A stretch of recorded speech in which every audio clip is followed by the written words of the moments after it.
Well, Invesco officially taking over management of Superstate's flagship tokenized U.S. Treasury fund, and this move puts Invesco squarely in the $12 billion tokenized Treasury market. With blockchain rails offering near instant settlement and round-the-clock access, this partnership marks a massive shift in how institutional money moves. Well, joining us live here to break this down is Kathleen and Robert, Global Head of Digital Assets for Invesco, and Robert Leshner, CEO and co-founder of Superstate. Kathleen, Robert, great to have you here. Thank you so much for joining me. Thank you for having us. Thanks for having me. Well, first and foremost, Kathleen, I do want to start out with you and ask you about this partnership. Why now in terms of timing? Yeah, we see tokenization as a structural shift in how asset managers operate over time, and so the ability to partner with Superstate to take over their tokenized U.S. Treasuries fund is incredibly exciting as a way to get more comfortable operating tokenized funds, leveraging their leading on-chain infrastructure and leveraging our really investment management expertise for many decades.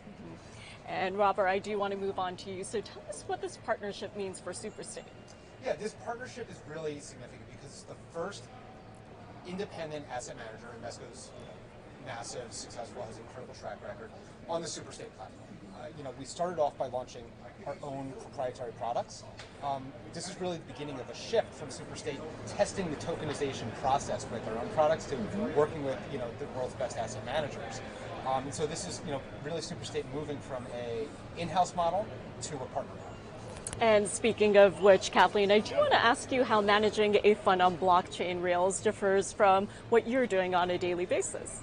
Yeah, well, that's a great part about partnering with Superstate to still leverage their on-chain infrastructure. We get to do what we continue to do, which is investment management, and then also be able to work on our kind of product management and risk management to see how we can implement new product features going over time on kind of institutional grade offerings. And Robert, I do want to ask you, why Invesco for this partnership?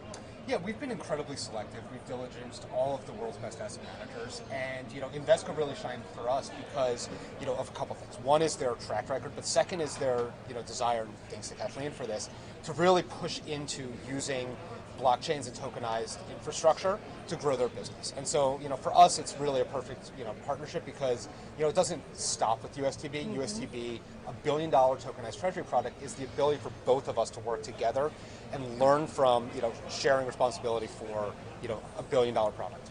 Yeah, and speaking of which, we've been hearing about tokenized securities not just in 2026, but also last year. And as we continue to hear about partnerships, Kathleen, I do want to ask you, how does this early operational experience actually set up the long-term ambition for scaling tokenized offerings here? Yeah, so this is a strategic priority for the firm, tokenization. I think thinking of our exchange-traded products, they are half our current market cap currently. We're the fourth largest ETF issuer globally. So very important that we are at the top of the tokenized securities evolution. Yeah, and Robert, for viewers out there who may be familiar with Superstate and they're wondering what this means going forward, what would you say to them? Yeah, this is, really the closing of the very first inning of tokenization and the beginning of the second one. It's still very early, but we're starting to see, important asset managers, exploring how to use tokenization for funds to come on chain. So they can move faster, they can settle faster, they can be open to more investors globally, they can work 24/7, they can be programmable, and, we can transform the way investment management works from the ground up. And both of you mentioned this is just the beginning, so what does this mean going forward? Yeah, I think it's an evolution, and this is going to take time, and so we're looking forward to collaborating to really leverage on-chain infrastructure to provide new product features and net new utility for our clients, because this is going to take time to create new business models that can operate on blockchain rails. Yeah, and finally, before I let both of you go, we are kicking off Q2 2026, and although we're seeing a crypto winter here, there's a lot of focus on the institutionalization when it comes to digital assets. So Kathleen, first starting with you, what are trends that you're watching and what are your expectations for the rest of this year?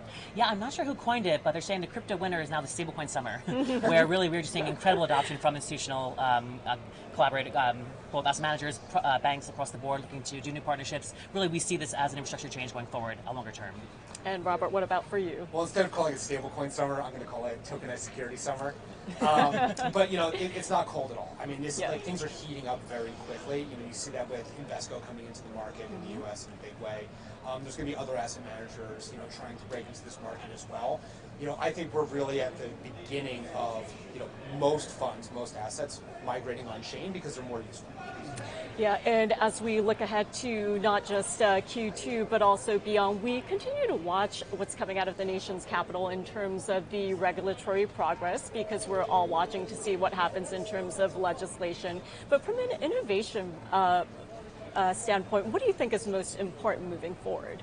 Yeah, well, we already have all the raw ingredients in Washington, right? So we have an SEC that's focused on enabling companies to leverage this new technology. We have a Congress that's on the cusp of passing the Clarity Act, we'll see.